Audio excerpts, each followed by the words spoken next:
যাচ্ছি রায়গঞ্জে এসবিএফ এর সুপারম্যান দেখতে। আমি, প্রিয়াঙ্কা, সুদীপ্তা, দিদুন, রাজ সবাই মিলে যেতে যেতে অনেকটা অটোতে ভিজে যাই, কারণ প্রচুর বৃষ্টি হচ্ছিল। যাই হোক, যেভাবেই হোক পৌঁছে যাই ঠিক সময় এসবিএফ এ। আর যেতে যেতেই করে নিই একটু ভিডিও সুপারম্যানের পোস্টারের সাথে। আর তারপরেই কিছুক্ষণ পরই স্টার্ট হয়ে যায় সুপারম্যান ফিল্মটা। আর ফিল্মটা খুবই সুন্দর লেগেছে ওভারঅল, কিন্তু হেনরি ক্যাভিলকে আমি খুব মিস করেছি। আর আমি আগাগোড়ায় সুপারম্যান, ব্যাটম্যান আর ডিসি ইউনিভার্সের খুব বড় ফ্যান।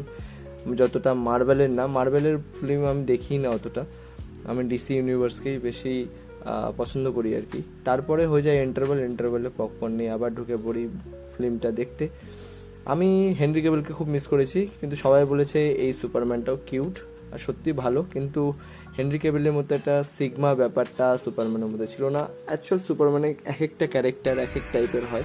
তারপরে একটু লাস্ট সিনে একটু আমরা সবাই মজা করি এবং তারপরে দিদুনের কাছে শুনি দিদুনের রিয়াকশন কি ছিল ফিল্মে।